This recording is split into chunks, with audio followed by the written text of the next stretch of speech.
आज newspaper analysis में देखेंगे इकोनॉमी का कॉन्सेप्ट है जो काफी इंपॉर्टेंट है। देखिए इसमें तो बताया गया कि food prices pushes up retail inflation तो 3.9%। ये तो ठीक है, लेकिन हमारे बीपीएससी और यूपीएससी एस्पायरेंट्स के लिए क्या इंपॉर्टेंट है कि इन्फ्लेशन होता है क्या है, रिटेल इन्फ्लेशन क्या है और इसको मेजर किस तरह से करते हैं। तो देख रहे हैं कि रिटेल इन्फ्लेशन जो मेजर किया जाता है कंज्यूमर प्राइस इंडेक्स सीपीआई, और किस मिनिस्ट्री के द्वारा किया जाता है, ministry of strategic and program implementation MOSPI के द्वारा, है ना। तो ठीक है, बेसिक्स हमने देख लिया कि इन्फ्लेशन क्या है। इन्फ्लेशन के बारे में थोड़ा सा आपको हम बताते हैं।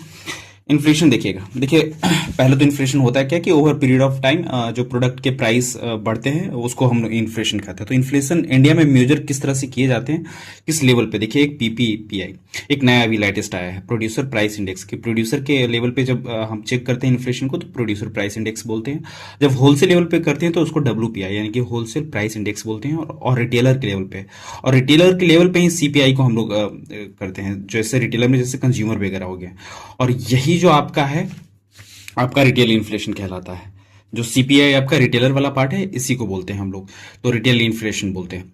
और देखिए बेसिक चीजें क्या है कि हम लोग रिटेल और हाउसहोल्ड लेवल पे सीपीआई को ट्रैक करते हैं, और जो भी आपका गुड्स एंड सर्विसेज है और जो यूज करते हैं लोग उसको सीपीआई बोलते हैं। और ये आरबीआई अपने मॉनेटरी पॉलिसी जो आती है ना, हमने मॉनेटरी पॉलिसीज का इस वीडियो के साथ में लिंक ऐड कर दूंगा कि मॉनेटरी पॉलिसी किसको कहते हैं, कब कितना इसका बैंडविड्थ है, तो वो इन्फ्लेशन टारगेटिंग करता है ना। तो सीपीआई यूज करता है कंबाइंड वाला। एक देखिए तीन तरह का है, एक आपका रूरल है, अर्बन है, कंबाइंड। तो कंबाइंड जो सीपीआई कंबाइंड है उसी को आरबीआई यूज करता है आपके इन्फ्लेशन टारगेटिंग के लिए। और हमने बताया था उसमें कि 2 to 6 पॉइंट का जो आपका है 2 से 6% के बीच में इन्फ्लेशन रहना चाहिए, वो आरबीआई यूज करती है। इसका देखिए सबसे इंपॉर्टेंट क्या है कि रिसेंटली बेस ईयर जो है चेंज कर दिया गया है 2024 का।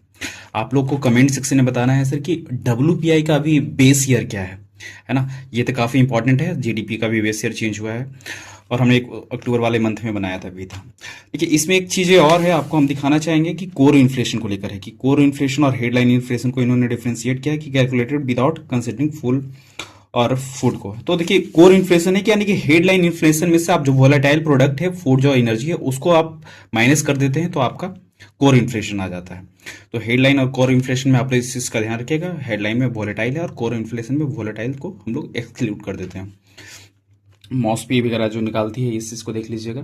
देखिए पहले जो हमारा था कि सीपीआई कंबाइन से निकालते हैं, इससे पहले डब्ल्यूपीआई को मेजर करता था आरबीआई, और उसी के बेसिस पे इन्फ्लेशन निकालता। 2014 से पहले की बात है। तो ये काफी इंपॉर्टेंट है, आप इसका स्क्रीनशॉट भी ले सकते हैं। और आज का इंपॉर्टेंट है ये कॉन्सेप्ट, आज इंपॉर्टेंट कॉन्सेप्ट हमने इकोनॉमी का डिस्कस किया। Thank you.